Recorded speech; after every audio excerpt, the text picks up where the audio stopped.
belajar tentang itu perdagangan pada masa Hindu-Buddha, ataupun mungkin nanti di materi sosiologi kelas 12 kita mengenal ada materi nanti tentang globalisasi dan perubahan komunitas lokal.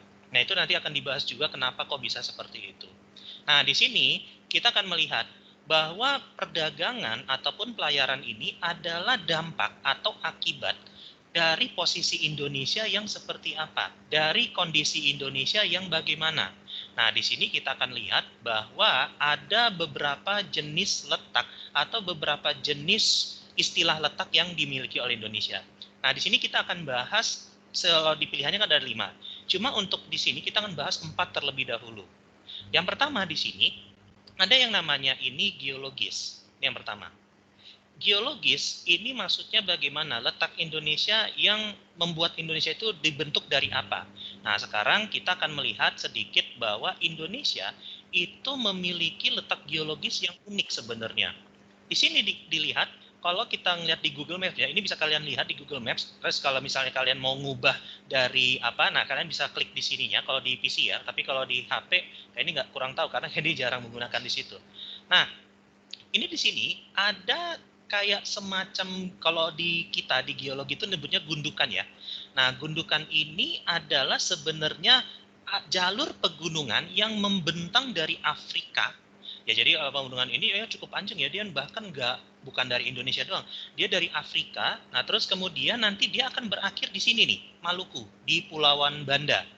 Nah, terus kemudian satu lagi, ada yang dari Filipina, sebenarnya ini asalnya dari Amerika Latin, kemudian dia masuk ke Jepang sampai ke Filipina, nanti dia masuk ke sini ya, masuk ke Papua, Maluku ya, sebenarnya Papua, Maluku, nanti dia berakhir di New Zealand.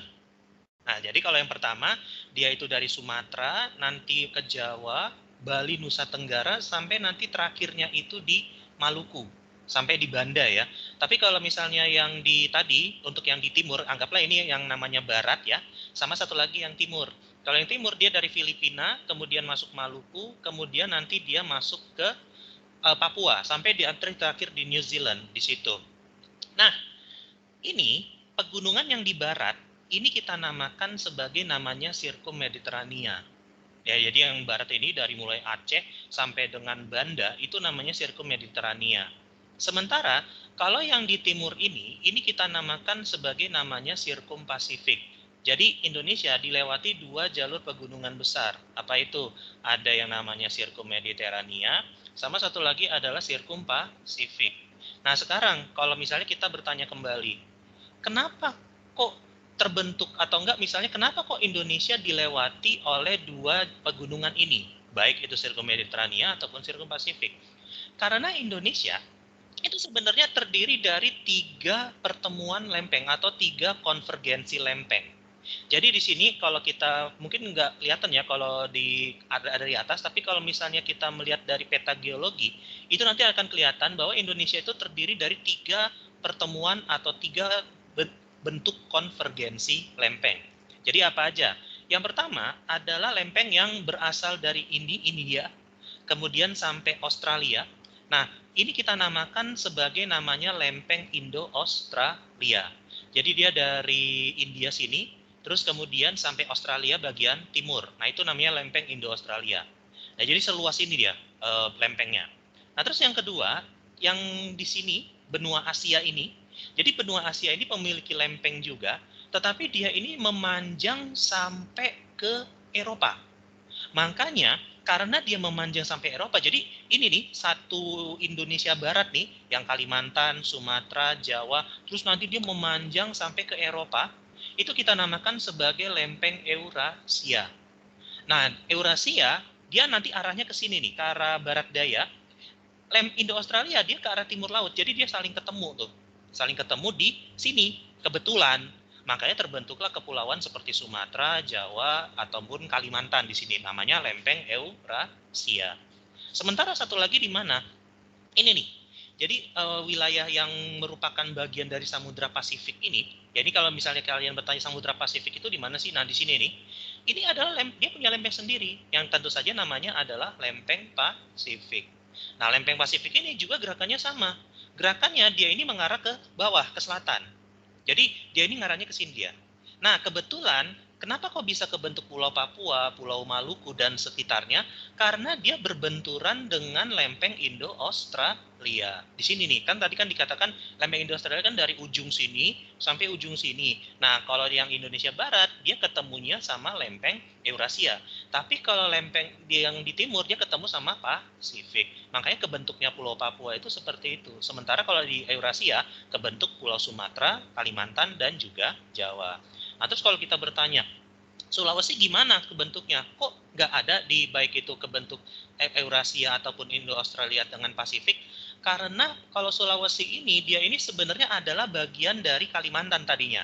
Jadi jutaan tahun yang lalu, ini Sulawesi ini masih nyatu. Jadi kalau kalian di sini nih, kalau yang ada bagian yang Kalimantan yang agak kayak hidung ini tadinya sebenarnya adalah wilayah Sulawesi. Nah, terus karena gerakan tektonik dia pecah. Nah, tadinya Sulawesi ini cuma bagian satu lurus doang. Gitu. Jadi kayak cerutu ya, kayak apa namanya? Pulau lurus gitu loh. Dia kayak mungkin kayak roti Prancis gitu. Nah, terus kemudian kenapa kok bisa kebentuk seperti ini? Ya karena nanti kalau kita di bagian litosfer ada gerakan yang dinamakan namanya itu epirogenesa. Apa itu epirogenesa? Jadi epirogenesa itu pembentukan daratan yang berada di wilayah yang luas dan dalam waktu yang lama. Nah, dia seperti itu bentuknya.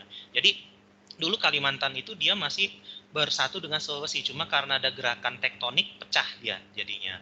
Nah, itulah yang menyebabkan Kalimantan terpisah dengan Sulawesi sampai dengan sekarang. Nah, jadi dia sebenarnya bagian Eurasia nih, Sulawesi. Cuma karena ada gerakan epirogenesa, muncullah seperti apa yang kita kenal sekarang. Seperti itu ya. Nah, itu kalau kita ngomongin tentang bagaimana letak geologisnya Indonesia. Jadi kalau letak geologis Indonesia, dia akan seperti apa? Ya tadi, ada 3 lempeng atau 3 pertemuan lempeng dan juga ada yang namanya 2 pegunungan. Ada itu sirkum Mediterania dan satu lagi adalah sirkum Pasifik. Ya karena pertemuan 3 lempeng itu. Nah, terus kemudian letak astronomis. Letak astronomis, nah ini mungkin akan kita kenal dengan 2 jenis letak astronomis. Yang pertama adalah berdasarkan garis lintang dan satu lagi adalah garis bujur atau garis meridian kalau dalam bahasa Inggrisnya. Nah, garis lintang ini dia ini cenderung untuk membagi bumi itu menjadi bagian utara dan selatan. Jadi kalau misalnya kita kembali lagi ya ke peta tadi, garis lintang itu dia akan bentuknya lurus. Gini. Nah, garis lintang itu nanti tadi membagi utara dan juga selatan.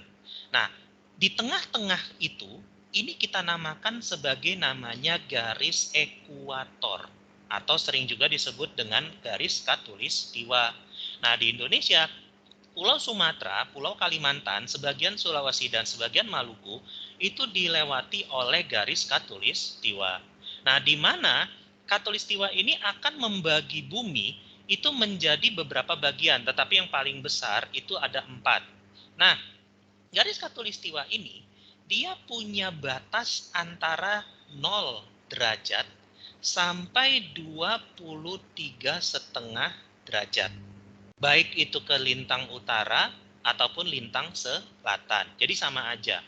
Nah, di mana antara 0 sampai 23,5 derajat ini menunjukkan bahwa Indonesia itu masuk kepada iklim yang dinamakan sebagai tropis. Nah, sekarang kenapa Indonesia itu iklimnya tropis? Karena mungkin kalau kita bertanya, emang Indonesia lintangnya segini? Ya sebenarnya iya. Maksudnya dia itu mungkin nggak seluas ini, tetapi dia masih masuk di range ini. Berapa nilai lintangnya? Nilai lintangnya adalah 6 derajat LU sampai 11 derajat LS atau 6 derajat utara dan 11 derajat selatan. Artinya apa? Dia tidak melebihi angka 23,5 derajat yang ada di sini. Artinya apa? Ya berarti Indonesia beriklim tropis. Itu yang pertama.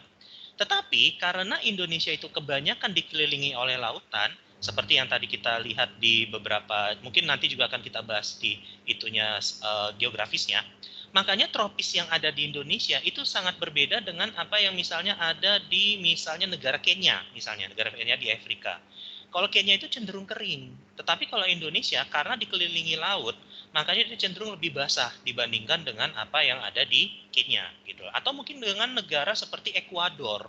Ekuador itu dia kenapa kok dia itu cenderung kering karena dia tuh berada di tengah-tengah benua Amerika Selatan. Ya walaupun dia itu berada di lintang tropis ya karena dia kondisi geografinya berbeda dibandingkan dengan Indonesia kayak gitu.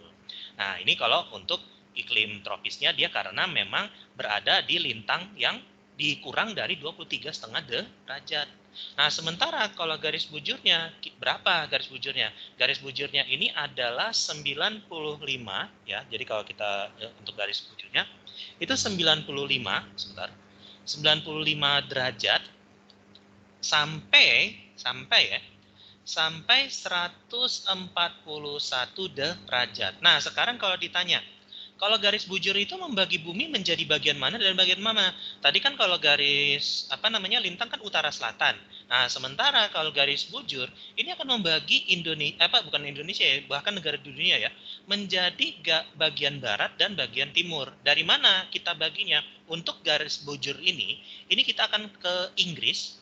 Jadi kalau di Inggris ini ada sebuah kota di sebelah tetangganya London, mungkin kayak Jakarta Bekasi ya. Itu ada bagian London yang disebut Greenwich. Greenwich itu sekitaran sini. Nah, dia ini dibagi dua.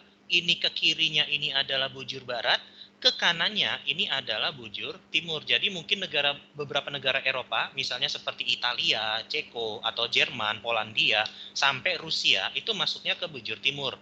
Tapi negara-negara misalnya seperti Amerika, Brasil, Kolombia, atau Venezuela, itu masih masuk ke bujur barat. Nah, sekarang pertanyaannya, Indonesia itu masuk di barat apa di timur? Nah, karena Indonesia ini benar-benar agak ke timur sekali, maka Indonesia ini dari ujung sini sampai ke ujung sini itu memiliki nilai 95 sampai 141 bujur timur. Jadi sama ya, ini 95-nya timur, 141-nya timur. Jadi jangan kebalik, misalnya ada yang 95 bujur barat sampai 141 BT. Waduh, itu seluas apa itu atau sepanjang apa itu Indonesia? Mungkin setengah bumi kali. Makanya jangan ketipu atau jangan salah, Indonesia sama-sama 95 sampai 141 bujur timur. Tapi kalau untuk lintangnya memang dia lintas ya. Jadi ada yang di utara, ada yang di selatan. Tapi beberapa negara ada yang semuanya di selatan ada yang semuanya di utara ada. Contoh Australia itu di selatan semua. Makanya kan kenapa namanya Australia? Australia itu kan dari bahasa Latin apa bahasa Yunani yang artinya itu wilayah selatan sebenarnya. Ya contoh juga misalnya seperti Jepang, Korea, itu semuanya di utara. Makanya nanti akan berpengaruh terhadap musim yang mereka hadapi per tahunnya seperti itu. Gitu ya. Nah, itu adalah dampak dari letak astronomis. Kalau misalnya untuk yang lintang ini tropis, nah sementara kalau bujur ini apa? Kita nantinya akan memiliki 3 zona waktu. Ya kalau untuk urusan bujurnya di mana ya sebenarnya ya itu sudah dari sananya gitu loh. Itu sudah penempatannya seperti itu. Tapi akibat paling utamanya kita akan menempati 3 zona waktu. Nah sekarang ada pertanyaan. Kenapa kok 3 zona waktu? Emang ada apa di sini? Nah, kita harus tahu dulu bahwa bumi ini mungkin biar gampang ya kayak ditaruh di sini mungkin sih terlalu sempit ya. Kita karena harus menjelaskan agak lebih ini lagi. Jadi begini, ketika kita ngomongin tentang garis bujur, kan tadi kan kita ada nilai 95 ya, kita masukin di sini aja. 95 sampai 141 derajat semuanya itu adalah bujur timur. Nah, sekarang kita akan kurangkan selisihnya. Jadi dari 95 ke 141 itu berapa? Nah, jadi kalau kalian kurangkan 141 dikurangi 95, ini nanti hasilnya adalah sekitaran 46 derajat. Jadi kalian kurangin aja 141 dikurangi 95. Nanti kalian akan dapat hasilnya 46. Gitu. Nah, terus kita bisa tahu 3 zona waktu ini dari mana? Sekarang kita masukkan buminya ini secara menyeluruh. Bumi, kalau anggapannya bulat, dia ini memiliki sudut berapa? Nah, sudutnya ini kita tinggal cari sudut bola atau sudut lingkaran. Sudut lingkaran itu adalah 360 derajat. Alright. Nah, di sini kita mungkin akan masih bingung nih. Loh, apa hubungannya 46 dengan 360? Nah, nanti kita tinggal bagi saja. Nah, biar kita gampang, kita akan membaginya. Tapi dengan apa? Dengan 46 ini, ya agak susah. Maka kita bagi saja dengan, nah, karena tadi kita ngomongin tentang waktu. Waktu itu akan kita hubungkan dengan satu hari. Satu hari di dunia atau satu hari bumi itu berapa lama? Nah, kita sudah mengetahuinya adalah 24 jam. Jadi untuk satu hari ini nanti akan kita bagikan dengan keliling apa sudut bumi ini berapa. Kan kita tadi melihat bahwa sudut bumi atau sudut permukaan bumi adalah 360 derajat. Jadi kalau kalian misalnya pun ada yang beranggapan bumi ini datar misalnya, atau bumi ini berbentuk kotak, atau bumi ini berbentuk trapesium whatsoever lah bahasanya kayak gitu, sudutnya sama sebenarnya 360 derajat. Jadi nanti 360 derajat ini kita dapat, kita bagi dengan 24. Kenapa 24? Karena satu hari di bumi itu 24 jam. Jadi di sini kita akan mengetahui berapa satu jam dalam satuan derajat. Jadi satu jam itu berapa derajat sih? Nah, kita akan tahu di sini. Kita bagi saja 360 dibagi 24. Berapa hasilnya? Hasilnya adalah 15 derajat. Artinya apa? Satu jam di permukaan bumi itu bedanya adalah 15 derajat. Ya contoh misalnya begini. Ada satu tempat dia letaknya 60 derajat. Nah, 60 derajat, anggaplah misalnya kita taruh di sini, ini kota A, di sini kota B. Kota A itu letaknya tadi 60 derajat. Sementara kota B itu letaknya 90 derajat. Nah, berarti perbedaannya berapa jam? Ya tinggal kita kurangi saja di sini. Kurangi 90 dikurang 60. Berapa hasilnya? Ya hasilnya di sini adalah 30 selisihnya. Nah, terus berarti kalau kita bertanya, perbedaannya berarti berapa jam? Nah, tinggal kita bagi di sini. 30 dibagi dengan 15, berarti tinggal kita masukkan saja. 30 kita bagi dengan 15. Berapa hasilnya? Oh, hasilnya ternyata adalah kota A yang letaknya itu 60, anggaplah 60 derajat bujur timur, dengan kota B yang istilahnya itu 90 derajat bujur timur, itu perbedaannya 2 jam. Nah, ya, mungkin kalau kita ini contohnya seperti ini saja, tapi kita bisa mengetahui bahwa oh ternyata kalau bedanya 30 derajat, ternyata perbedaannya 2 jam. Berarti kalau bedanya 1 jam, kalau berapa derajat? Ya tadi 15, gitu ya. Nah, sekarang kita akan kembali ke konteks atau ke Indonesia ini seperti apa. Nah, di sini kita melihat bahwa perbedaan bujur perbedaan derajat bujurnya ini ada 46. Nah, berarti antara ya tadi kita sebutkan saja ini Indonesia Barat, kemudian di sini ada Indonesia Timur. Nah, Indonesia Barat di sini memiliki paling baratnya ya, itu 95 derajat, sementara di timur itu 141 derajat. Nah, tadi sudah kita ketahui, dihitung bahwa selisih antara mereka berdua ini adalah 46. Nah, berarti berapa perbedaan waktu antara barat dan timur? Ya kita bagi saja dengan siapa? Ini, 15 ini. Kita bagi 46 dibagi 15. Nah, cuma di sini muncul pertanyaan. Kan nggak bisa 46 dibagi 15. Harusnya dengan angka yang mendekati. Ya sudah, kita cari angka atau kita cari cara untuk membuat ini hampir sama. Nah, kalau di matematika ini kita kasih tanda ekuivalen. Kenapa? Karena nggak akan bisa ya, fix angkanya itu bulat. Kalau 46 dibagi 15 pasti koma. Makanya ini kita kasih tanda ekuivalen atau hampir sama dengan. Nah, berapa?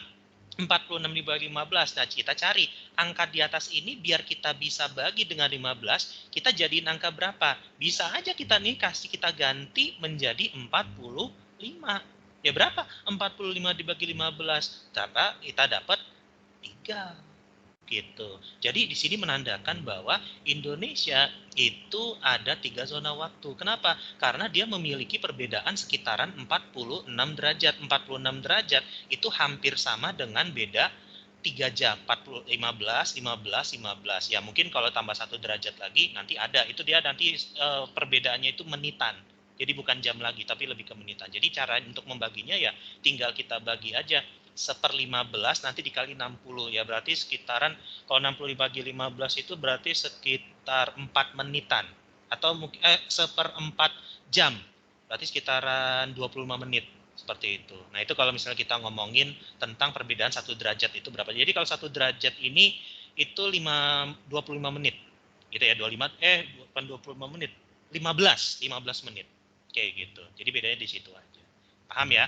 Kalau misalnya kita ngomongin tentang bagaimana perbedaan tadi untuk letak bujur dan juga letak lintang. Oke, sampai di sini. Kalau ada yang mau ditanyakan atau ada yang mau ditambahkan atau yang mau ada yang masih kurang atau misalnya ini kok masih bingung nih, kenapa kok ada lintang ini, ada zona waktu ini, ada bujur ini. Silakan. Ada yang mau itu dipersilakan. Ada yang mau dihituin dulu sebelum kalian dilanjut ke 3 jenis letak ini nih. Ada yang mau ditanyakan dulu? Oke, kalau nggak ada, kita akan lanjut ke, nah sebenarnya ini ada 2 bagian yang sebenarnya ini merupakan bagian dari letak geologis ataupun letak geografis. Nah ada 2, yang pertama adalah letak geomorfologis, sama satu lagi adalah letak historis. Nah geomorfologis ini sebenarnya adalah melihat bahwa Indonesia itu memiliki beragam kenampakan alam atau beragam kenampakan geografi. Ya di Indonesia nanti kita akan menemukan misalnya gunung api ada, dataran rendah ada, dataran tinggi ada, danau, sungai, laut ya juga ada. Nah, di sini berarti geomorfologis ini lebih ngomongin tentang kenampakannya. Yang terbentuk akibat apa? Akibat dari letak geologis dan juga geografis. Nah, tetapi yang di sini ditanyakan bukan itu, gitu ya. Sementara, nah, kalau misalnya ngomongin tentang sangat strategis, maka di sini akan merupakan keuntungan dari letak apa? Geografis. Kenapa? Karena Indonesia secara geografis itu dipengaruhi oleh tadi 2 benua dan juga 2 samudra. Nah, 2 benua 2 samudra ini apa aja? Ya kita kembali lagi ke peta tadi. Benuanya di sini ada benua Asia. Nah, sementara kalau yang di sini adalah benua Australia. Nah, samudranya apa aja? Samudranya di sini adalah Samudra Hindia. Nah, ini bisa kelihatan di sini. Dan satu lagi adalah Samudra Pasifik. Jadi, kita itu berada di silang pertemuan antara 2 kebudayaan yang berbeda. Nah, ini sudah ada dari zaman praaksara bahkan. Dan dilanjutkan pada masa Hindu-Buddha, masa kerajaan Islam, even nanti kalau kita berbicara tentang kolonialisme kayak gitu. Nah, itu adalah letak geografis di mana kita memiliki keuntungan berada di 2 jalur perdagangan dunia seperti itu. Nah, kalau historis ya ini sebenarnya masih masuk ke letak geografis ataupun astronomis. Kenapa? Ya karena letak kita itulah kita itu banyak di kedatangan bangsa-bangsa asing atau kedatangan masyarakat-masyarakat yang membuat masyarakat kita itu sekarang itu seperti apa, seperti itu ya. Oke, nomor 1 itu nanti masuknya ke D. Ada yang mau ditanyakan dulu sebelum kita lanjut ke nomor selanjutnya? Oke, jika tidak ada, kita lihat di sini. Nah, inilah yang ditambahkan di SMA. Jadi kalau di SMP ataupun SD kita cuma belajar 3, geologis doang, astronomis sama geografis. Tapi tidak ditambahkan dengan apa yang kita sebut di sini sebagai letak maritim. Nah, letak maritim ini menjadikan bagaimana? Letak maritim ini membuat Indonesia itu istilahnya memiliki wilayah kelautan yang sangat luas. Jadi kalau kita bandingkan tadi dengan misalnya negara Kenya, kalau Kenya itu dia lautnya hanya di sisi timur aja. Atau negara seperti Kongo, Kongo bahkan nggak punya laut. Atau misalnya negara seperti Gambia, Gambia itu lautnya hanya sebelah barat. Tapi Indonesia, ujung utara, selatan, timur, sampai barat, itu semuanya dikelilingi sama laut. Maka di sini akan menjelaskan kenapa Indonesia semuanya atau seluruhnya atau sekelilingnya itu semuanya laut. Nah, terus mungkin kalau kita bertanya, kok nggak jawab yang ini, Kak? Misalnya wilayah Indonesia diapit sama 2 samudra. Nah, untuk 2 samudra ini sebenarnya sudah masuk di geografis. Nah, itu hanya melihat bahwa oh Indonesia berada di antara 2 samudra. Pasifik di timur, dan Hindia di barat. Nah, ini yang menjadikan ini lebih masuk kepada letak geografis. Tapi kalau untuk letak maritim, kita ini semuanya, jadi sekeliling kita itu laut semua, gitu ya. Dan juga menjadikan wilayah kelautan kita ini lebih luas daripada daratan. Daratan kita itu cuma sekitaran 23% dari luas Indonesia. 77% sisanya ya laut, gitu. Nah, itu adalah letak pengaruh dari letak maritim. Jadi letak maritim ini lebih mengarah kepada bagaimana Indonesia itu memiliki wilayah laut yang sangat luas sekali, kayak gitu ya. Kalau misalnya yang A atau B itu geografis. Kalau misalnya D sama geografis. Kalau yang E ini adalah tadi geomorfologis, gitu ya. Oke, kalau ada yang mau ditanyakan silakan ya. Jadi kalau misalnya kalian dimanapun ada yang mau ditanyakan atau ada yang mau ditambahkan, silakan langsung aja ya. Oke, nomor 2, kalau tidak ada, kita lanjut dulu ke nomor 3. Ya, nomor 3, nah tadi, walaupun Indonesia itu semuanya wilayahnya dikelilingi laut, ternyata ada negara tetangga yang berbatasan darat dengan kita. Ya, berbatasan darat dengan kita, ini nanti akan lebih ngomongin tentang bagaimana ada beberapa negara yang dia punya wilayah yang satu pulau sebenarnya sama kita. Nah, tetapi biar kita gampang untuk memahaminya, kita harus bedakan mana wilayah yang dia itu punya batas laut dan mana wilayah yang dia punya batas darat. Nah, untuk laut ini memang lebih banyak. Siapa aja? Misalnya seperti Singapura, atau misalnya seperti Filipina, atau juga contoh, ini yang mungkin gak disadari oleh banyak orang Indonesia adalah India. Nah, sekarang kalau kita bertanya, lah India di mananya? Gitu loh. India kan jauh di sana. Nah, kita lihat dulu. Nah, misalnya kita ke Aceh. Di Aceh, di sini, nah di sini ada namanya Kepulauan Andaman dan Nicobar. Ini adalah wilayah India. Jadi adalah wilayah India yang terletak jauh dari mainlandnya atau dari wilayah utamanya. Ini di wilayah India. Bahkan makanya Aceh ini jauh lebih dekat dengan India dibandingkan dengan Myanmar di sini. Nah, itulah yang menjelaskan kita itu sebenarnya punya batas laut dengan India, kayak gitu ya. Terus dengan Thailand ya, kita juga punya batas laut dengan Thailand. Ada. Tadi mungkin kayak ini belum tulis itu seperti apa. Terus juga mungkin misalnya dengan Malaysia Barat ya. Jadi Malaysia Barat itu berbatasan laut dengan kita. Dan juga Australia. Dia memang berbatasan laut dengan kita. Nah, tetapi mana nih wilayah yang berbatasan darat? Jadi ada beberapa negara yang juga berbatasan darat dengan kita. Siapa aja? Yang pertama ada Malaysia Timur. Jadi Malaysia yang ada di Kalimantan, itu dia punya batas darat dan kita punya pos berbatasannya sendiri. Kemudian ada negara yang sebenarnya tadi adalah provinsi kita, cuma pada tahun 99 itu melepaskan diri, yakni Timor Leste atau Timor Timur. Dan satu lagi adalah wilayah yang berbatasan dengan provinsi Irian Jaya dulunya atau sekarang Papua adalah Papua New Guinea yang merupakan tadinya itu negara jajahan Inggris. Nah, berarti di sini kita punya gambaran nih, mana yang masuk kepada batas laut dan mana yang masuk ke batas darat. Nah, batas darat itu memang lebih sedikit dari yang batas laut. Cuma ada 3, Malaysia Timur, kemudian di sini ada Timor Leste, sama satu lagi adalah Papua New Guinea. Berarti di sini mana nih yang masuk kepada wilayah yang berbatasan darat? Nah, sudah kita ketahui adalah Papua New Guinea. Nah, kalau kita bertanya, mana sih negaranya? Nih, di sini nih. Nah, ini dia nih, Papua New Guinea. Benar-benar memiliki batas laut yang batas darat yang sangat panjang dengan provinsi Papua. Ya, jadi panjang ini nih dari ujung utara sampai ujung selatan, kayak gitu ya. Oke, itu kalau kita ngomongin mengenai batas darat negara kita, seperti itu. Oke, nomor 3 itu untuk jawabannya yang D. Nah, terus kemudian, tadi kita ngomongin mengenai batas darat. Sekarang kita ngomongin tentang batas laut. Nah, cuma di sini kita tidak ditanyakan batas laut sama siapa, tadi kan udah ya. Kita akan lebih ngomongin tentang permasalahan gara-gara batas laut ini. Nah, batas laut ini biar kita lebih paham, kita harus tahu bahwa batas laut kita ini memiliki 3 unsur. Jadi batas laut itu ada 3, jadi ada batas 12 ya, kita ini nyebutnya biar lebih simpel ya. Ada batas 12, ada batas 24, sama batas 200. Nah, batas 12 ini dinamakan sebagai laut teritorial. Kalau batas 24 ini disebut sebagai batas teritorial tambahan atau zona tambahan. Jadi batas 12 ke batas 24 itu sebenarnya namanya laut teritorial. Cuma kalau yang 24 ini itu disebut sebagai zona teritorial tambahan.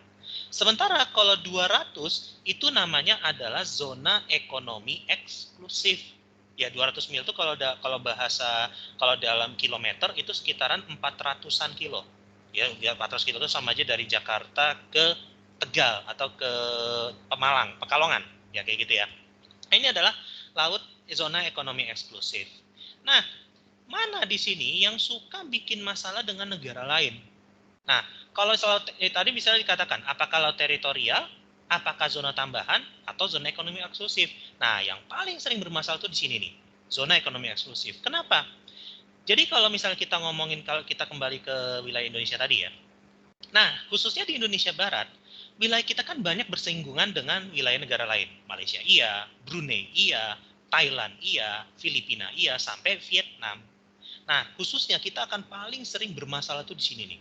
Wilayah yang di sini tuh ada Kepulauan Natuna atau Kepulauan Riau ini kan ya, salah satu pulau terluar tuh ada Natuna ya. Ini adalah wilayah yang paling sering diributkan oleh negara lain. Kenapa? Karena masing-masing negara itu punya klaim yang sama. Jadi mereka itu punya zona ekonomi eksklusif juga, tapi terbeda-beda ya, tergantung negara itu bagaimana. Kalau Vietnam itu sekitaran 150 mil, atau Malaysia juga sama, sekitaran 100. Jadi cuma kita tuh yang 200. Nah, tetapi untuk perkembangan kontemporer ya, atau perkembangan sekarang ini, memang kalau kalau di ASEAN, yang menjadi permasalahan ini bukan cuma negara ASEAN doang, tetapi adalah negara Cina. Kenapa demikian? Karena Cina itu mengklaim wilayah yang ini nih, yang bahkan berdekatan dengan zona ekonomi eksklusifnya Indonesia, itu menjadi wilayahnya dia. Kenapa demikian? Karena dia menganggap ini wilayah yang sudah dikuasai oleh dinasti Tang. Dinasti Tang itu dari tahun 1000 sampai 1200 Masehi, itu menggunakan peta yang ada di situ. Jadi sama aja Cina itu klaimnya kayak kita menggunakan peta Majapahit untuk mengklaim semua Indonesia. Nah itu seperti itu. Nah dia Cina menggunakan itu. Dan itu yang membuat berbenturan dengan zona ekonomi eksklusifnya kita. Yang dibikin pada tahun 1982. Nah sementara dia mengklaim dengan peta tahun 1200. Kan agak gak match gitu, agak gak nyambung. Nah itu yang menjadi masalah di negara kita itu seperti apa. Ya, berarti di sini mana yang menjadi permasalahan dengan negara lain? Nah ini zona ekonomi eksklusif. Kenapa bukan di laut teritorial atau pedalaman atau landas kontinen? Ya siapa juga yang mau? Karena kalau di landas kontinen atau laut teritorial ini kan jaraknya 12 mil. Kalau 12 mil itu kekayaan lautnya itu bisa dibilang nggak terlalu signifikan atau nggak terlalu besar dibandingkan dengan misalnya dengan apa yang ada di zona ekonomi eksklusif. Kenapa bukan di laut bebas? Ya laut bebas mah suka-suka siapa aja. Mau negara Cina kek, mau negara Indonesia kek, bebas mau di situ. Yang penting tidak menyalahi aturan internasional. Tapi kalau zona ekonomi eksklusif kan yang punya kan bisa masing-masing negara, gitu ya. Nah, karena dia lebih luas, maka sering terjadi persilangan perbatasan antara satu negara dengan negara yang lain. Kayak gitu ya. Nah, itu yang selalu dipermasalahkan bahkan bukan cuma dengan negara ASEAN ya, tapi juga negara Cina, kayak gitu. Oke, itu untuk nomor 4. Nah, sekarang kita akan masuk ke nomor 5. Nah, ini tadi kan kalau kita misalnya bicara dengan yang lebih luas. Nah, kita juga pernah ribut dengan negara tetangga kita. Yakni baik itu dengan Singapura, baik itu dengan Malaysia, atau kita pun pernah juga sebenarnya dengan Filipina juga pernah. Nah, tapi memang yang paling kentara sekali ini adalah kita sering ribut sama Malaysia. Kenapa demikian? Karena dulu itu sangat berbeda masalah administrasi pemerintahannya. Itu yang pertama. Yang kedua tentu saja adalah masalah budaya. Nah, yang ketiga, pulau-pulau ini. Nah, ada pulau yang kita itu dapat, tapi ada pulau yang Malaysia itu dapat. Kenapa demikian? Nah, contoh kita kembali lagi ke peta tadi. Seperti Kepulauan Natuna yang tadi yang kayak sedikit ceritakan. Kenapa di sini walaupun Kepulauan Natuna itu lebih secara geografis lebih dekat ke Malaysia, tapi ini adalah wilayah Indonesia. Karena yang di sininya ini adalah pemilikan dulunya itu Belanda. Jadi Belanda itu nempatin di sini. Jadi bukan Inggris. Makanya ini juga menjelaskan kenapa Singapura ataupun Malaysia itu masuk ke negara lain. Kenapa? Karena ini tadinya punya Inggris. Atau misalnya di beberapa negara di Kalimantan ya, di sini ada beberapa pulau. Salah satu pulau di sini adalah kepulauan yang namanya itu Sipadan dan Ligitan. Secara geografis, dia masuknya apa ke Indonesia. Tapi kalau secara administrasi pemerintahan, itu masuknya ke Malaysia. Kenapa? Karena tadinya itu punya Inggris, bukan punya Indonesia. Ataupun punya Belanda pada masa itu. Nah itu yang akhirnya menyebabkan akhirnya Sipadan dan Ligitan itu akhirnya dikasih ke sana. Nah tetapi ada juga satu pulau, yakni Pulau Nunukan ya. Jadi Pulau Nunukan itu dia terbagi dua. Wilayah utaranya ke Malaysia, wilayah selatannya ke Indonesia. Kenapa demikian? Ya karena itu secara administrasi pemerintahan ternyata mereka itu nggak jelas kepemilikannya, tetapi secara budaya Indonesia itu dan Malaysia sama-sama mendaftarkan itu. Nah makanya akhirnya ya udah disepakati dua-duanya aja, satunya ke utara Malaysia, satunya selatan Indonesia. Tapi ada juga kalau Malaysia ini bukan cuma ribut dengan Indonesia doang, Malaysia juga pernah ribut dengan Singapura. Loh kok bisa? Karena begini, dulunya Singapura itu adalah wilayah Malaysia. Cuma pada tahun 1963 itu Singapura memisahkan diri atau bahasa sederhananya bahkan diusir dari Malaysia. Nah, ada beberapa pulau yang tadinya itu punya siapa, akhirnya direbutin mereka berdua. Ya udah, itu diselesaikan pada tahun 1980-an kalau nggak salah. Ada yang namanya pulau namanya Pedra Branca atau Pulau Putih namanya. Nah, itu kalian bisa search di Google konflik untuk Pulau Pedra Branca itu ya di situ. Oke, itu untuk nomor 5. 5 itu yang D ya. Jadi Sipadan dan Ligitan sekarang masuk ke Malaysia, tapi kalau tadi Natuna itu masuknya ke Indonesia. Kayak gitu. Oke, nomor 5. Nah, terus kemudian nomor 6. Nah, tadi kita membicarakan di awal bahwa kita memiliki pegunungan Bukit Barisan. Nah, Bukit Barisan itu dihasilkan oleh apa? Pergerakan lempeng yang merupakan pertemuan atau konvergensi dari yang di kiri ini adalah lempeng Indo-Australia, sementara yang di sini adalah lempeng Eurasia. Nah, di sini dia kalau Bukit Barisan, dia ini dari ujung Sumatera sampai di sini, nah itu adalah pegunungan Bukit Barisan. Ya tadi ya, terbentuk gara-gara ada lempeng Indo-Australia di sini dan adanya lempeng Eurasia di sini. Jadi kalau mereka saling bertemu, nah mereka akan membentuk pegunungan nantinya. Gitu. Tapi kalau misalnya kalau kita mengenal juga ada yang namanya lempeng divergen. Artinya divergen apa? Divergen dia itu saling menjauh. Jadi kalau misalnya saling menjauh akibatnya apa? Ya seandainya ini ada daratan. Nah, lempengnya saling divergen. Jadinya gimana? Ya udah pecah. Itu terjadi contohnya di Afrika. Jadi di Afrika ini, nah ini kalau kalian perhatikan sedikit, nah di sini ini ada kayak semacam danau. Ini juga danau. Ini kenapa? Karena lempeng apa namanya di sini dan lempeng Atlantik yang di sini, dia ini saling berpecah gitu loh.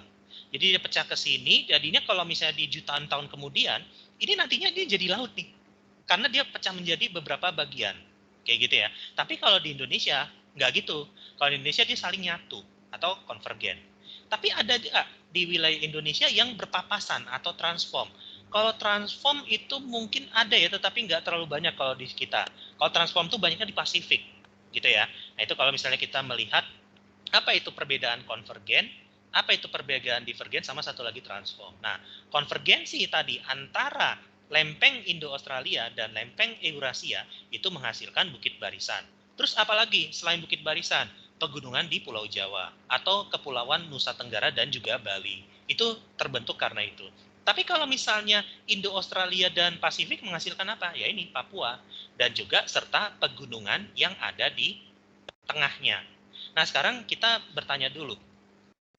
Oke, konvergensi menghasilkan pegunungan. Tetapi yang ada di Indonesia Barat dan Indonesia Timur, jenis pegunungannya berbeda. Kalau di barat, rata-rata pegunungannya itu pegunungan berapi. Jadi vulkanisme. Jadi gunungnya itu ya akan gunung meletus. Kalau misalnya di Sumatera, di Jawa, di Bali, dan sampai Maluku. Tapi kalau di Papua, ini tidak. Dia itu gunungnya itu gunung lipatan. Kenapa kok bisa terjadi seperti itu? Padahal sama-sama pertemuan dua lempeng. Karena jenisnya juga berbeda. Kalau yang ada di sini, konvergennya itu dinamakan sebagai subduksi. Jadi kayak digambarin aja, bagaimana perbedaan antara subduksi dan satu lagi di Papua itu seperti apa. Jadi kalau misalnya subduksi, dia ini akan bertemu dua jenis lempeng yang berbeda. Misalnya di kiri ini ada lempeng, sementara di kanan juga ada lempeng, kayak gini. Nah, mungkin dia bentuknya seperti ini ya. Nah, ini warna merahnya. Nah, kayak gini ya. Kalau misalnya subduksi, ini ada dua lempeng. Jadi yang warna merah sama warna hijau ini berbeda. Kayak yang warna merah ini kita namakan sebagai lempeng laut. Sementara kalau yang hijau ini kita namakan sebagai lempeng darat. Lempeng laut dan darat itu punya karakter yang berbeda. Laut ini, dia ini cenderung lebih tipis dan lebih ringan. Sementara untuk daratan ya kebalikannya. Dia itu lebih tebal, sama satu lagi adalah lebih berat. Gitu ya. Pada kebanyakan pertemuan antara lempeng laut dan darat, dia ini lempeng lautnya akan masuk ke dalam. Nah, masuk ke dalam lempeng darat. Nah, dalam bahasa geografi, ini disebut sebagai namanya penunjaman. Penunjaman atau yang dalam bahasa lainnya, itu disebut juga sebagai subduksi. Nah, akibat subduksi ini apa? Jadi, ini kan lempeng lautnya masuk ke dalam. Terjadi di sini apa yang kita sebut sebagai gesekan atau friksi. Gesekan menghasilkan apa? Panas. Panas, makanya di sini batuannya akan mencair. Jadi batuan yang mencair ini menghasilkan apa? Menghasilkan apa yang kita sebut di sini sebagai magma. Magma naik ke atas, jadinya gunung apa? Jadinya gunung berapi kayak gitu. Itu ya akibat dari subduksi. Nah, cuma di Papua itu berbeda. Ini sangat jauh dengan apa yang ada di Indonesia Barat. Oke, sama. Kita ada lempeng laut dan juga lempeng darat. Cuma di sini perbedaannya adalah karakter lempeng lautnya nantinya. Nah, kalau di subduksi, ini kan dia terjun ke bawah. Jadi lempeng lautnya itu dia turun ke bawah. Tetapi kalau di kalau yang di Papua, lempeng lautnya ini malah naik ke atas. Jadi dia ini malah ke gini dia. Nah, malah naik melewati lempeng daratannya. Sama aja kayak kita ituin kertas di atas buku lah, kurang lebihnya seperti itu. Jadi dia tidak seperti ini bentuknya. Jadi dia bentuknya itu lempeng lautnya, dia enggak turun ke bawah. Dia naik ke atas. Ini kita namakan bukan sebagai subduksi lagi, tapi namanya itu adalah pendakian atau yang sering juga disebut sebagai obduksi. Nah, karena lempeng lautnya naik, lempeng daratnya itu tertekan, maka dia akan makin lama makin tinggi. Makin tinggi, makin tinggi, makin tinggi, tetapi karena dia lempeng lautnya di atas, tidak ada gesekan. Tidak ada gesekan, maka ini nantinya akan menghasilkan gunung lipatan. Makanya sangat berbeda pegunungan yang ada di Papua dengan apa yang ada di Indonesia bagian barat. Makanya kalau kita sedikit lihat ya, anggaplah kita ke Jayawijaya, kan kita mengenal Gunung Jayawijaya ini adalah gunung tertinggi di Indonesia. Nah, kita bisa lihat di sini, nah dia ini bentuknya kayak gini dia. Ini sama sekali tidak menunjukkan bahwa ini adalah gunung api. Ini ciri khas dari gunung lipatan. Jadi nggak ada tanda, oh ini ada bekas lahar, bekas lava atau apa. Itu nggak ada. Mungkin dulu iya, tetapi kalau zaman sekarang tidak. Beda misalnya kalau kita ke anggaplah gunung yang di Jawa misalnya. Misalnya kita ke Gunung Semeru atau Gunung Bromo. Nah, misalnya kalau kita ke gunungnya Semeru lah, kita akan melihat sekali perbedaannya. Jadi kalau di Gunung Semeru, nah kayak gini bentuknya. Jadi benar-benar ada tanda, oh di sini ada aktivitas vulkanisme. Karena apa tandanya? Ada asap, ada bahkan mungkin guguran lava. Ini menunjukkan adalah gunung pembentukannya karena subduksi. Tapi kalau yang tadi di Jayawijaya itu karena obduksi. Bedanya di situ aja. Ada lagi nggak selain subduksi dan obduksi? Ada, namanya kolisi. Kolisi ini terbentuk kalau tadi kan kita ngomongin yang di gambar tadi, ini lempeng laut sama lempeng darat. Gimana jadinya kalau lempeng darat ketemu lempeng darat? Nah, itu yang namanya kolisi. Kolisi itu contohnya kayak di Himalaya. Himalaya itu dia sebentuknya seperti itu. Karena dia India yang merupakan daratan ketemu dengan Asia yang juga merupakan daratan. Maka dia naik ke atas, terbentuklah kolisi di situ. Gitu ya, kalau misalnya kita ngomongin tentang bagaimana pertemuan lempeng atau yang kita namakan sebagai konvergen. Nah, ini tadi bukit barisan itu adalah terbentuk karena subduksi. Kebentuk karena lempeng apa? Eurasia, dan satu lagi adalah Indo-Australia. Saling bertemu antara satu dengan lain. Eurasia ini merupakan lempeng darat, sementara Indo-Australia adalah lempeng lautan. Kayak gitu. Oke, kalau ada yang mau ditanyakan silakan langsung saja. Sekarang kita lanjut dulu kalau misalnya tidak ada ke nomor 7. Kayak gitu ya. Nah, di sini dikatakan di Indonesia di mana wilayah yang menghasilkan garam. Nah, garam itu sebenarnya adalah sesuatu yang di Indonesia itu cukup susah bikinnya. Kenapa demikian? Karena garam itu harus memenuhi syarat-syarat tertentu. Yang pertama apa? Untuk bisa kebentuk garam, dia itu harus memiliki iklim yang sangat kering sebenarnya. Nah, sementara di Indonesia itu kebanyakan hujan. Nah, sekarang kalau kita bertanya, kok hujan bisa bikin susah bikin garam? Ya karena gini, hujan itu air tawar. Kalau misalnya bertemu dengan garam, apa yang terjadi? Larut garamnya. Maka itu garam nggak bisa kebikin. Makanya biasanya harus dibikin di tempat yang kering. Kemudian selain kering, itu juga memiliki penguapan yang tinggi. Itu yang kedua. Jadi selain dia kering, penguapannya juga harus tinggi. Nah, terus kemudian kalau mau bikin garam, dia itu harus berada di tanah yang lempung.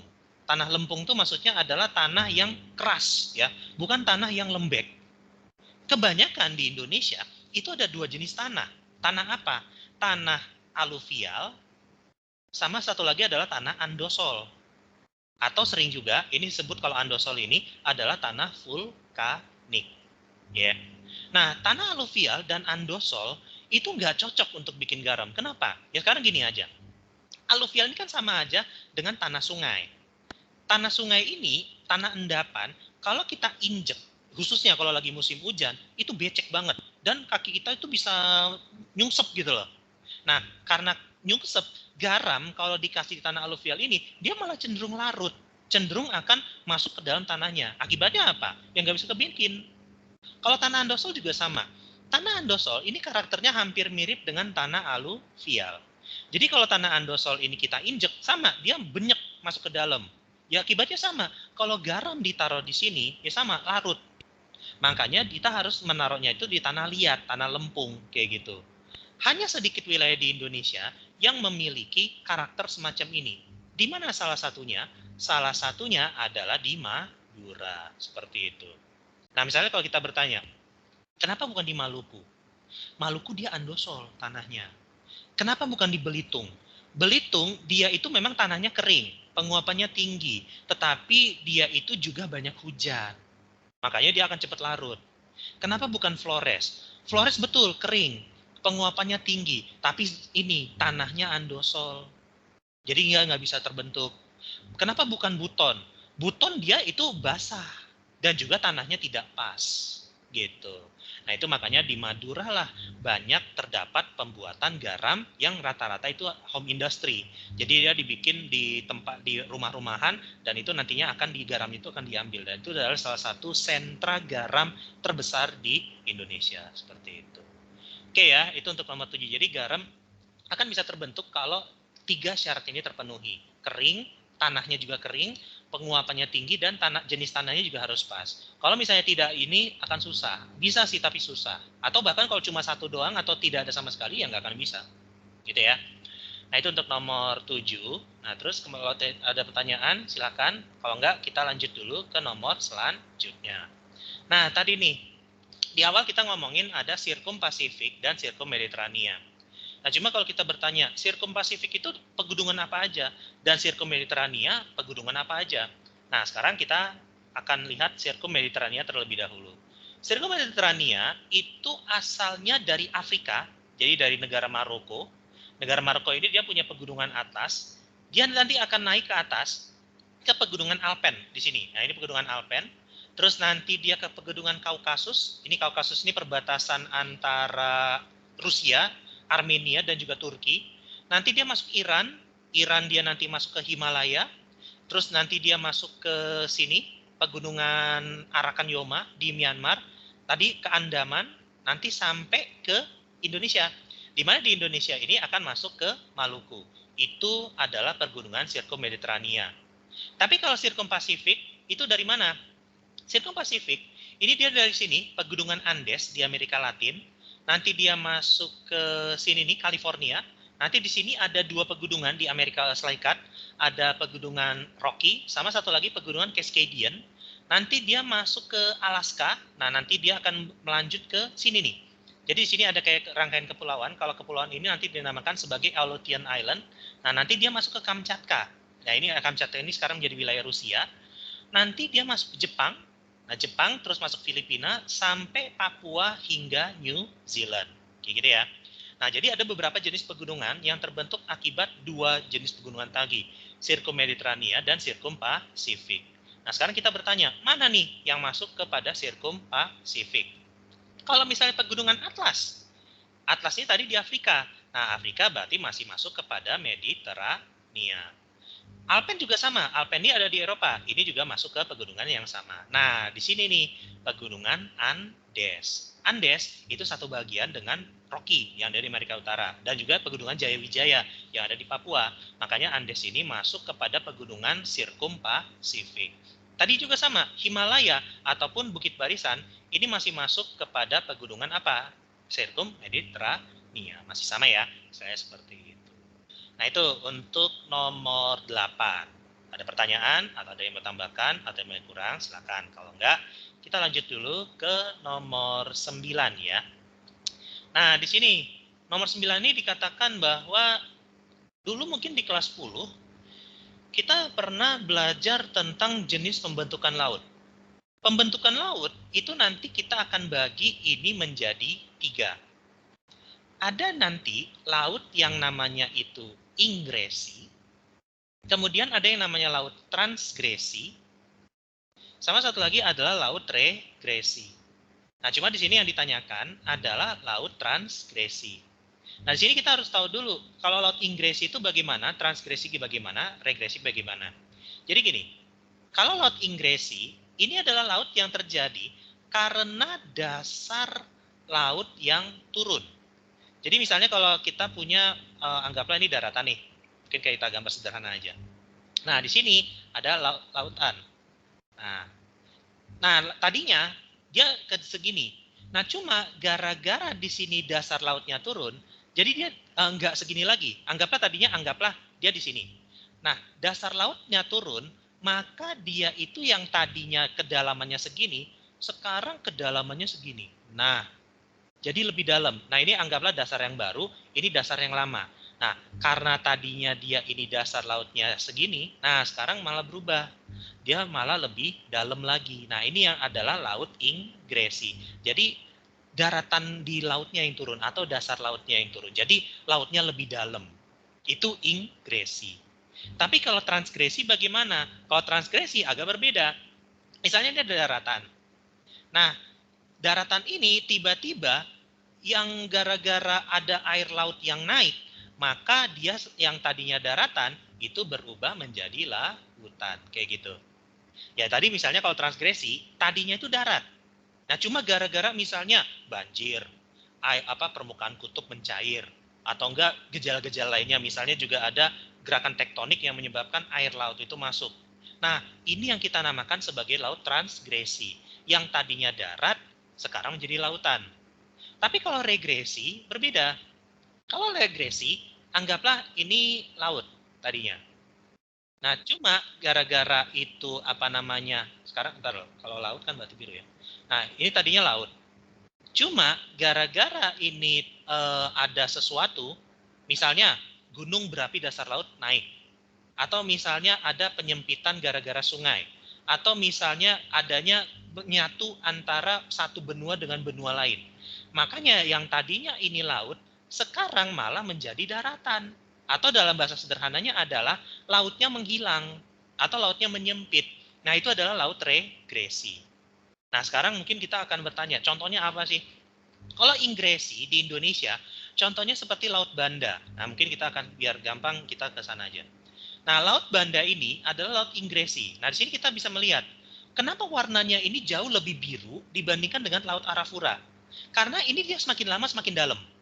Kenapa kok dia makin dalam? Daratannya makin turun, dasar lautnya makin turun. Kayak gitu. Tapi kalau misalnya laut transgresi, contohnya apa? Ya ini, Laut Arafura, Laut Jawa, Selat Karimata. Kenapa demikian? Karena dulu ini daratan.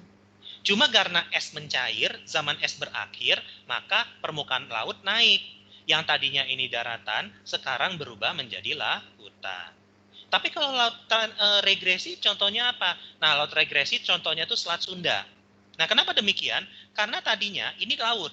Cuma gara-gara Gunung Krakatau naik terus, maka yang tadinya itu laut malah sekarang berubah menjadi daratan. Nah, itu contoh dari laut regresi. Nah, berarti di sini mana nih yang merupakan laut transgresi? Nah, laut transgresi tadi yang kita lihat adalah Laut Arafuru atau Arafura ya di Papua. Nah, tadi kenapa? Karena ini tadinya adalah daratan, sekarang berubah menjadi laut. Kayak gitu ya. Kalau Laut Banda atau Flores, ini ataupun Maluku Sulawesi, itu tadi adalah laut yang masuk kepada Laut Ingresi. Jadi dasar lautnya itu semakin turun. Bedanya di situ aja ya.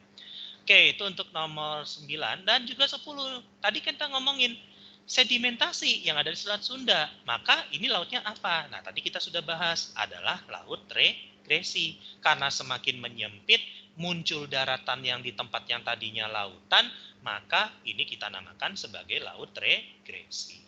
Nah, mungkin di sini ada pilihan, ada yang namanya orogenetik dan juga epirogenetik.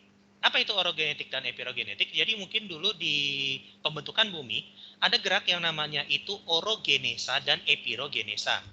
Nah, tadi epirogenesa sudah kayak disebutkan secara singkat, yakni adalah pembentukan permukaan bumi di tempat yang luas dengan waktu yang lama. Cuma begini, kalau misalnya kita ngomongin orogenetik, ya mungkin kebalikannya adalah di pembentukan daratan di tempat yang sempit sama di waktu yang singkat. Cuma epirogenetik ini sebenarnya dia punya dua jenis. Ada yang namanya itu epirogenesa negatif dan ada yang namanya epirogenesa positif. Kalau misalnya di epirogenesa negatif, ini lebih kepada daratnya itu naik. Jadi yang tadinya itu lautan, gara-gara daratannya naik, sekarang menjadi daratan. Tapi kalau misalnya negatif, kebalikannya, daratannya akan turun. Nah, laut Ingresi ini sebenarnya terjadi karena namanya epirogenesa positif. Jadi daratannya itu semakin turun. Tapi kalau proses pembentukan lautnya, yaitu namanya laut Ingresi. Nah, sementara untuk orogenesa itu hanya ada satu jenis. Kenapa disebut orogenesa? Karena kalau dalam bahasa Yunani, oro ini artinya adalah pembentukan gunung. Jadi rata-rata pegunungan itu adalah jenis dari pembentukan orogenesa. Baik itu pegunungan api ataupun pegunungan lipatan, sama. Itu adalah bentuk orogenesa. Kayak gitu ya. Itu kalau misalnya kita ngomongin tentang perbedaannya di situ. Oke, itu untuk nomor 10. Nah, sekarang ada yang mau tanyakan dulu. Kalau misalnya tidak, kita akan lanjut ke nomor 11. Nah, nomor 11 ini adalah soal yang mungkin harus menuntut kita untuk lebih paham tentang kondisi Indonesia itu bagaimana. Nah, berarti kita akan kembali lagi ke yang tadi ya. Tadi kita mengetahui bahwa kita itu adalah pertemuan tiga lempeng. Eurasia, Indo-Australia, dan satu lagi adalah Pasifik. Nah, di mana sih titik benar-benar bertemunya? Di mana sih titik di mana dua lempeng itu benar-benar kayak titik tabrakannya itu di mana? Nah, jadi di sini dia. Jadi ini, kenapa kok dia ada gundukan seperti ini? Karena ini adalah titik tabrakan dari ketiga lempeng tersebut. Jadi Indo-Australia Eurasia di sini dan Indo-Australia Pasifik itu titik pertemuannya tuh di sini. Nah, jadi kalau misalnya terbentuk pulau atau terbentuk daratan, seandainya dibikin kota atau permukiman di sini, itu akan meningkatkan risiko terhadap tiga jenis bencana. Ada tsunami, ada gempa, sama satu lagi tentu saja adalah gunung api. Nah, wilayah Indonesia itu sangat rawan terhadap tiga ini. Baik tadi gempa, gunung api, ataupun tsunami. Tetapi ada wilayah Indonesia yang itu cukup aman atau tidak terlalu rentan terhadap tiga bencana tadi. Nah, kenapa demikian? karena kalau kita tadi gambarin untuk ini di sini ya, untuk pertemuan lempeng ini sebenarnya ada bagian-bagiannya. Jadi kalau secara sederhana kayak dia akan gambarkan 3. Jadi kalau di sini mungkin kalau kita gambarkan subduksi lagi ya. Kalau subduksi kan dia begini. Nah, bentuknya. Nah, titik pertemuan ini adalah titik pusat. Kemudian di bagian sininya ini adalah titik busur dalam. Sementara di titik luarnya itu disebut sebagai busur luar. Nah, titik pusat ya di sini kan tidak ada kegiatan manusia. Nah, kegiatan manusia itu ada di 2. Busur dalam sama busur luar. Jadi busur dalam ini sering juga disebut sebagai busur vulkanik. Jadi kalau titik pusat namanya busur tektonik, busur dalam namanya busur vulkanik, dan busur luar adalah busur daratan namanya. Nah, sekarang kita ngomongin di 2 ini. Busur vulkanik atau busur dalam dan busur luar. Nah, di mana wilayah busur luar atau busur dalam tadi? Nah, busur dalam tuh di sini dia. Di bagian sini. Jadi yang berdekatan sama titik tabrakan tadi. Jadi kalau di Indonesia masuknya di mana? Indonesia Sumatera bagian barat dari ujung utara sampai selatan, Jawa bagian selatan, hampir rata-rata semua Nusa Tenggara dan Bali sampai Maluku Selatan. Terus kemudian tadi di mana? Kalau Sirkum Pasifik, kalau tadi kan untuk Sirkum Mediterania ya. Kalau Sirkum Pasifik di mana? Jadi semua Sulawesi Utara, terus kemudian rata-rata Maluku Utara dan bagian Papua Barat hingga Papua Utara. Nah, itu dia masuk kepada bagian busur dalam. Tapi kalau busur luar itu di mana? Wilayah timur Sumatera, kemudian wilayah utara Jawa. Nah, ini kenapa kenapa Jakarta itu Belanda bikinnya bukan di selatan, tapi di sini di utara. Kenapa? Karena itu dia tidak terlalu rawan gempa. Jikapun ada gempa, getarannya tidak terlalu besar. Beda misalnya kalau kita nanti bikinnya di Jogja. Jogja itu dia ada di busur dalam. Gitu. Nah, makanya sempat ada wacana pemerintahan itu mau memindahkan ke wilayah Kalimantan Timur karena dia berada benar-benar ke arah busur luar atau busur daratan. Jadi dia sangat tidak terkena bencana gunung, api, gempa ataupun tsunami seperti itu. Nah, itu yang alasan kenapa kita ada rencana untuk pemindahan ibu kota seperti itu ya. Nah, tadi ada beberapa wilayah atau beberapa pantai yang dia itu cenderung akan berada di wilayah busur dalam. Ya tadi kota apa aja? Ada Banda Aceh, makanya waktu tahun 2004 kan terjadi tsunami Aceh ya. Terus kemudian Padang, Bengkulu, nah itu adalah wilayah yang rawan. Nah, tetapi di sini yang ditanyakan adalah pantai apa yang tidak berpotensi tsunami? Pantai mana nih di sini? Kita lihat. Kalau misalnya Pantai Losari, itu di mana? Pantai Losari itu ada di Makassar. Nah, Makassar ini adalah wilayah yang sebenarnya adalah bagian dari wilayah Eurasia. Ya karena tadi Sulawesi itu tadinya adalah bagian Kalimantan. Maka dia rawan gempa enggak? Enggak. Gempa tsunami enggak? Enggak. Nah, dia ini ada di sini. Maka jawabannya sudah pasti ini adalah Pantai Losari di situ ya. Kenapa Pangandaran rawan? Kenapa Parangtritis sampai Anyer rawan? Karena begini, Pangandaran itu di sini. Parangtritis itu di sini. Pelabuhan Ratu di sini ataupun Anyer ada di sini. Artinya apa? Artinya dia masuk ke bagian busur dalam atau yang tadi kita namakan sebagai busur vulkanik. Maka dia bisa rawan terkena tsunami seperti itu. Khususnya juga di Jawa bagian selatan ataupun di Sumatera bagian barat itu rawan sekali terjadi tsunami. Kayak gitu ya. Nah, itu untuk menjawab pertanyaan nomor 11. Jadi kunci dari ininya kita harus tahu dulu. Ini wilayahnya itu tadi ada 3 ya. Apakah dia berada di busur luar ataukah di busur dalam. Tapi kalau di busur luar, dia ini tidak atau kecil kemungkinan untuk mendapatkan 3 jenis bencana. Apa tadi? Ada tadi gunung api, terus kemudian ada gempa, dan turunan dari gempa ini adalah tsunami. Nah, sekarang kalau kita bertanya, kenapa kok istilahnya tsunami ini dipisahkan? Padahal kalau misalnya kalau kita ngelihat berita, seringkali gempa pasti tsunami atau gempa ya gempa aja gitu loh. Karena kebanyakan karena wilayah kita ini ada di lautan, terus pertemuan lempengnya tadi ada di lautan, itu bisa menimbulkan potensi tsunami. Beda misalnya kalau kita di negara Iran. Kalau negara Iran dia itu gempa doang. Kenapa? Karena pertemuannya itu daratan. Jadi lebih banyak gempanya aja. Tapi kalau gempanya itu ada di laut dan dia dangkal dan kuat sehingga menggerakkan permukaan lautannya, maka itu bisa menimbulkan tsunami. Gitu ya. Nah itu untuk nomor 11 ya. Nah nomor 11 kalau tidak ada pertanyaan kita akan lanjut ke nomor selanjutnya. Ini BTW ini sampai nomor berapa sih? Oh sampai nomor 20 ya. Oke masih ada waktu juga. Nah sekarang di sini nomor 12. Nah tadi ini sebenarnya adalah lanjutan dari soal nomor berapa tadi? Yang wilayah perbatasan. Nah di mana wilayah Indonesia yang suka dicolong atau suka dicuri sama nelayan asing? Nah, ini adalah laut tadi ya, laut Natuna. Kenapa demikian? Kenapa laut Natuna? Bukan laut Jawa, bukan laut Flores atau laut Timor. Jadi pertama, kalau laut Jawa ataupun laut Banda, Flores ataupun laut Timor, ini rata-rata merupakan laut tadi yang kita namakan sebagai laut teritorial. Laut teritorial jadi terbagi dua, ada laut teritorial asli 12 mil dan laut teritorial tambahan yakni 24 mil.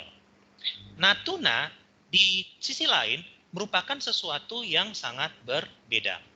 Jadi dia ini adalah wilayah laut, betul. Dia laut teritorial juga iya, pasti ya. Tetapi dia juga memiliki namanya itu wilayah zona ekonomi eksklusif. Di mana zona ekonomi eksklusif ini memiliki nilai 200 mil. Jadi kalau kita bertanya juga tadi ya, mungkin kayak ini belum sempat jelasin. 1 mil ini berapa kilo? Jadi 1 mil itu kalau dalam itu aslinya sekitaran 1,85 kilometer.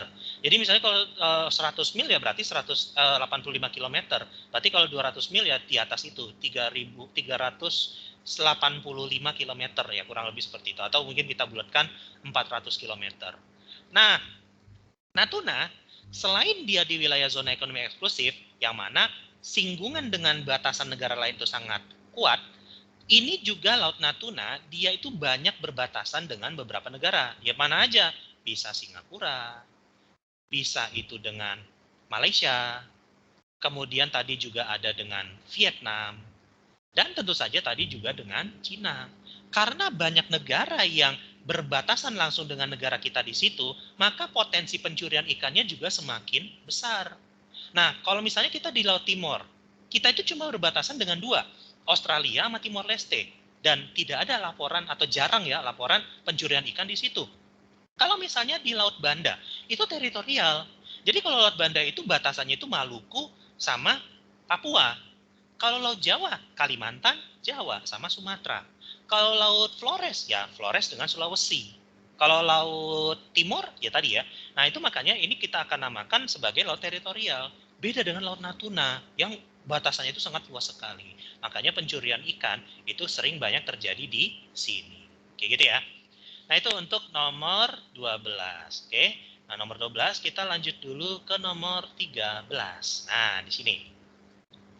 Kepulauan potensi yang sering digunakan untuk bahan baku apa di sini? Ada bahan baku makanan dan juga minuman. Ya, ini mungkin sangat familiar di kita.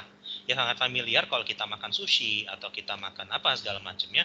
Nah, ini kita akan menggunakan apa? Ya, ini kita akan menggunakan rumput laut. Nah, rumput laut ini mungkin ada dua jenis ya.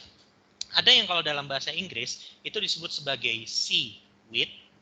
Dan ada satu lagi yang dinamakan dengan kelp. Nah, kita ini makannya yang mana? Nah, ini lebih baik di sini. Jadi rumput laut ini bisa dijadikan ya tadi ya rumput laut biasa ataupun sering juga bisa kita gunakan untuk ini ya agar. Jadi agar itu memang dia bahannya itu adalah rumput laut. Nah, tetapi kalau kelp ini sering digunakan untuk apa? Nah, ini sering digunakan untuk obat. Jadi karena dia memiliki klorofil yang cukup bagus, maka dia ini sering dijadikan sebagai obat alami. Kalau kelp ini ya, makanya kalau ada nigel leaf atau chlorella itu dia diambilnya dari sini, kayak gitu. Nah ini ya, apa yang kita sebut sebagai apa? Sebagai sumber makanan dan juga minuman, kayak gitu. Nah, tapi kalau misalnya kita ngomongin tentang terumbu karang, nah mungkin ada yang bertanya, kalau terumbu karang itu hitungannya hewan atau tumbuhan nggak gimana? Kalau terumbu karang itu sebenarnya adalah hewan, jadi bukan tumbuhan. Kenapa? Karena kalau tumbuhan dia memiliki zat untuk bernafas sendiri. Tetapi kalau terumbu karang dia itu punya zat alat pernafasan yang lebih mirip seperti bintang laut. Makanya dia itu sebenarnya hewan. Walaupun dia bentuknya batu ya, tetapi dia itu sebenarnya hewan. Kayak gitu ya. Oke, itu untuk nomor 13. Ini yang B, rumput laut. Nah, terus kita lanjut dulu ke nomor 14. Nah, tadi kita ngomongin secara wilayah yang secara astronomis ataupun geografis terletak di paling selatan. Nah, kita akan melihat mana wilayah yang paling barat, mana wilayah utara, timur, dan juga selatan. Untuk paling baratnya, ini ada 2 pulau sebenarnya. Nah, ini ada Pulau Sabang. Pulau Sabang ini ada di Pulau W, sementara satu lagi adalah Pulau Brueh namanya. Nah, Pulau Brueh ini adalah ujung paling barat Indonesia. Ya, tapi kan kalau dulu ada lagu dari Sabang sampai Merauke ya, karena ini dikatakan sebagai salah satu pulau paling barat ya kalau dulu ya. Kemudian untuk utaranya itu di mana? Untuk ujung utara Indonesia itu ada di Pulau Miangas. Nah, di sini nih. Ini adalah Pulau Miangas yang merupakan pulau terluar di kita sebagai bagian utara. Nah, terus kemudian untuk timurnya ya tentu saja adalah Pulau Papua ya, karena berbatasan dengan Papua Nugini. Tetapi di manakah batas selatan kita? Batas selatan kita yang kita ini merupakan apa namanya titik 11 derajat lintang selatan kita. Nah, ini dia. Ini adalah Pulau Rote. Jadi Pulau Rote ini adalah pulau yang merupakan pulau paling selatan di kita. Dengan titik 11 derajat lintang selatan kita ada di sini. Nah, ini sebenarnya ini titik paling selatan kita. Jadi Pulau Rote-nya yang gedenya, nah ini pulau kecilnya ya sebenarnya bagian dari Pulau Rote. Nah, ini nih titik selatan kita, 11 derajat lintang selatan. Nah, berarti tadi kalau di soalnya mana nih yang selain selatan? Nah, itu adalah Pulau Rote di sini. Itu masuk ke provinsi Nusa Tenggara Timur ya. Tapi kalau Pulau W tadi masuk ke Aceh ya, tadi sudah kita tunjukin. Pulau Mentawai itu di mana? Pulau Mentawai itu di seberang Sumatera Barat. Kalau Pulau Buru itu ada di Maluku, sebelah Pulau Seram ya. Jadi yang Pulau Maluku yang gede itu, nah ada pulau kecil yang namanya itu Pulau Buru. Kalau Sumbawa, nah tadi masuk ke Nusa Tenggara Barat ya, sebelahnya Pulau Lombok di situ. Nah itu adalah Pulau Sumbawa kayak gitu. Nah, terus kemudian nomor 15. Di mana bandara yang kemarin baru yang dinamakan sebagai Bandara Kertajati? Nah, Bandara Kertajati ini ada di kabupaten yang sekarang menjadi Kabupaten Majalengka. Jadi Kertajati ini kenapa kok dibikin oleh pemerintah? Karena memang untuk memindahkan bandara yang tadinya itu di Bandung ke wilayah Majalengka. Cuma di sini terjadi masalah. Masalahnya itu lebih ke arah mana? Masalahnya ini lebih mengarah kepada bagaimana dia ini kekurangan akses. Nah, kekurangan akses akhirnya apa? Ini menghasilkan penumpang yang sedikit. Makanya kan sekarang kan memang penerbangan yang ke sana itu memang masih sangat jarang sekali. Kenapa? Aksesnya sangat jelek ya kalau ke arah situ. Nah, itu untuk nomor 15. Oke, nomor 15 ini Kabupaten Majalengka ya. Jadi Bandara Kertajati atau kodenya KJT ini ada di Kabupaten Majalengka. Bukan di Kuningan ya. Jadi walaupun Majalengka atau Kuningan itu masih sangat berdekatan, jadi tetanggaan. Jadi Cirebon, Majalengka dan Kuningan itu dia masih satu karesidenan kalau zaman dulu, kalau zaman Belanda gitu. Oke, itu untuk nomor 15. Nah, terus kemudian nomor 16. Nah, sini. Tadi di pilihan yang soal sebelumnya, ini ada namanya hutan mangrove. Apa sih hutan mangrove? Hutan mangrove ini adalah kalau dalam bahasa kitanya juga, ini disebut sebagai hutan bakau. Nah, apa sih hutan bakau? Jadi hutan bakau ini adalah sekelompok pepohonan yang dia itu adalah batas utama antara lautan, ya ini anggaplah ini lautan. Lautannya, kalau batas dengan daratannya, ini kan ada pantai. Nah, hutan bakau atau hutan mangrove ini biasanya berada benar-benar di pinggir itunya, apa namanya, pantai. Nah, makanya kan sebenarnya pantai itu kan macam-macam. Ada pantai pasir, ada juga pantai lumpur. Nah, pantai lumpur ini banyak dihuni oleh hutan bakau yang ada di sini. Nah, hutan bakau ini dia punya fungsi masing-masing. Fungsinya apa? Ya, di sini kita akan melihat bahwa yang pertama, fungsi hutan bakau yang pertama di sini adalah mengendalikan intrusi air laut. Nah, apa itu intrusi air laut? Jadi, intrusi air laut adalah masuknya air laut ke dalam daratan. Akibatnya apa? Air tanah yang di daratan itu menjadi lebih asin. Nah, itu dia makanya bisa menyerap garam tersebut. Nah, terus kemudian proteksi dari abrasi dan erosi. Apa itu abrasi? Abrasi ini adalah gelombang erosi yang disebabkan oleh air laut. Jadi, hutan bakau bisa mengendalikan itu. Nah, itu yang kedua ya. Terus kemudian proteksi dari banjir bandang. Nah, ini yang bukan. Kenapa? Karena kalau banjir bandang itu lebih disebabkan oleh hutan yang digunduli di wilayah pegunungan. Sementara kalau hutan bakau itu lebih banyak berada di pantai. Jadi kalau banjir bandang ini lebih banyak berada di pegunungan atau airnya itu berasal dari pegunungan. Nah, terus kemudian habitat dari fauna ya. Jadi banyak sekali fauna atau hewan yang tinggal di hutan bakau. Kenapa demikian? Karena air yang ada di sini itu adalah air payau. Apa itu air payau? Payau itu campuran dari air asin dan juga air tawar. Makanya banyak sekali hewan yang bisa memanfaatkan hutan bakau tersebut. Dan tentu saja, sebagaimana hutan lainnya, dia menghasilkan oksigen dan menyerap karbon dioksida. Nah, itu adalah fungsi dari hutan bakau. Tetapi yang tadi yang bukan apa? Yang bukan adalah melindungi dari banjir bandang. Karena banjir bandang itu lebih untuk pegunungan. Kayak gitu ya. Oke, itu untuk nomor 16. Nah, terus kemudian kita untuk nomor 17. Nah, tadi Indonesia Barat itu dia lebih dangkal lautnya. Sementara kalau di Indonesia Timur, dia lautnya lebih dalam. Nah, kenapa bisa seperti itu? Apa yang menyebabkannya? Nah, tadi di soal sebelumnya kita sudah membicarakan apa itu laut ingresi, laut transgresi, dan laut regresi. Nah, kalau di Indonesia Barat, ya, Indonesia Barat itu dia asalnya itu daratan. Sementara kalau di Indonesia Timur, memang sejak dulu bahkan dari zaman manusia belum ada, itu sudah lautan. Nah, ini terjadi kenapa? Kok di Indonesia Barat tuh akhirnya jadi laut juga? Nah, karena tadinya lautnya itu merupakan laut transgresi. Sementara untuk di Indonesia Timur, dia itu merupakan laut ingresi. Nah, transgresi itu bagaimana? Dia itu tadinya daratan, berubah menjadi laut. Tapi kalau ingresi, yang tadinya lautan, makin dalam.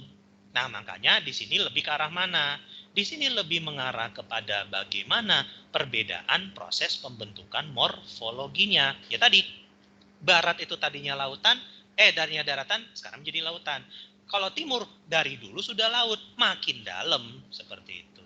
Nah, itu kalau kita ngomongin tentang bagaimana perbedaan karakter di Indonesia Barat dan juga di Indonesia Timur. Kayak gitu ya. Nah, itu untuk nomor 17 yang B. Kemudian nomor 18. Nah, kekuatan maritim kita ya tadi mungkin Candy sedikit jelaskan, itu tadi kita mengenal adanya wilayah teritorial 12 mil. Nah, cuma wilayah teritorial 12 mil ini itu didapat dari mana? Ini kita dapat ketika terjadi apa yang kita namakan sebagai deklarasi Juanda. Deklarasi Juanda ini dibentuk pada 13 Desember tahun 1957 oleh waktu itu Perdana Menteri Juanda Jakarta Wijaya. Makanya ini kita kenal dengan namanya itu Deklarasi Juanda. Nah, itu menjadikan wilayah teritorial kita itu 12 mil dari pulau paling luar. Kayak gitu ya. Nah, itu kalau kita ngomongin tentang bahasanya itu Deklarasi Juanda ini. Seperti itu ya. Oke, 18. Nah, tapi kalau di sini juga kalau untuk zona ekonomi eksklusif kita itu nanti akan disidang dalam UNCLOS ya. UNCLOS itu adalah badan PBB yang menangani masalah kelautan, tetapi ini bukan tahun 1978, bukan di situ, tapi tahun 1982. Itu ya. Itu untuk nomor 18. Nah, sekarang kita akan lanjut dulu ke nomor 19. Nah, ini. Nah, Indonesia itu kan luas. Wilayah lautnya juga apalagi ya, 77% dari luas wilayah kita. Nah, cuma permasalahannya adalah ada beberapa wilayah yang berada di pedalaman dan sulit untuk dijangkau. Nah, bagaimana cara untuk mengatasi permasalahan tersebut? Nah, di sini untuk mengatasi permasalahan kita memang menggunakan beberapa cara. Tetapi yang juga sering digunakan saat ini adalah ya nanti juga kalau kita bahas di kelas 12 juga itu adalah bab keempat ya. Bab 4, nanti kita akan menggunakan apa yang kita namakan sebagai penginderaan jauh atau remote sensing. Jadi remote sensing atau penginderaan jauh ini kita menggunakan apa? Teknologi satelit. Jadi dari satelit ini kita bisa tahu apa masalah yang ada di situ, bagaimana potensi pengembangan yang ada di situ. Nanti kita bisa ketahui. Jadi satelit ini digunakan untuk memetakan atau kita melakukan survei wilayah yang mungkin saja akan sulit kita jangkau kalau kita menggunakan cara biasa. Jadi itu bisa kita gunakan untuk mengetahui yang ada di wilayah-wilayah itu. Gitu ya. Nah, itu untuk nomor 19, itu untuk jawabannya yang C. Dan nomor terakhir ya di sini. Jadi dikatakan di sini Indonesia itu tadi ya, potensinya banyak sekali, khususnya untuk kelautan. Nah, salah satunya di sini secara spesifik dijelaskan adalah Kabupaten Wakatobi di Sulawesi Tenggara. Nah, dia ini punya potensi yang berupa terumbu karang. Nah, untuk terumbu karang ini biasanya yang dicari apa? Yang dicari di sini adalah kalau dalam bahasa Inggrisnya adalah yang disebut sebagai something to see namanya. Artinya sesuatu yang pengen dilihat. Kalau sesuatu ini pengen dilihat, maka yang dicari dari yang dilihat ini adalah namanya itu keindahan. Keindahan atau sering juga disebut dengan namanya estetika. Nah, estetika maka akan sangat cocok kalau dikembangkan apa? Kalau dikembangkan, kalau dicari untuk yang dilihat atau yang keindahan, maka kita mengarah kepada namanya pariwisata. Kenapa misalnya bukan perdagangan atau peternakan? Ya, kalau peternakan adalah sesuatu yang bisa kita ambil, perdagangan sesuatu barang atau jasa. Tapi kalau misalnya pariwisata, ini lebih mengarah kepada apa yang bisa kita lihat. Kenapa bukan perikanan? Kalau perikanan lebih kepada sesuatu yang bisa kita eksploitasi, sama kayak perindustrian ataupun peternakan, seperti itu. Nah, makanya karena di sini lebih untuk sesuatu yang dilihat, sesuatu yang kita lihat keindahannya, maka ini akan masuk kepada pariwisata, seperti itu. Ya, ini soal nomor 20 ini menandakan akhir dari pembahasan bab kita untuk hari ini.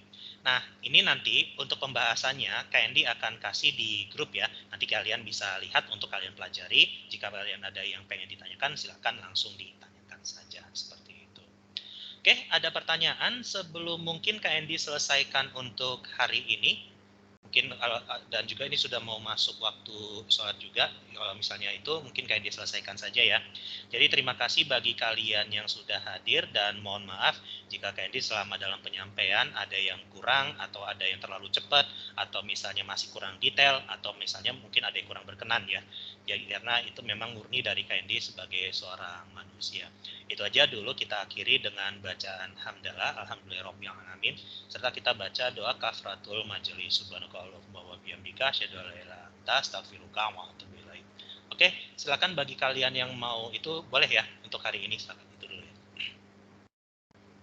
Terima kasih, Kak. Ya, mari silakan kalau mau boleh ya.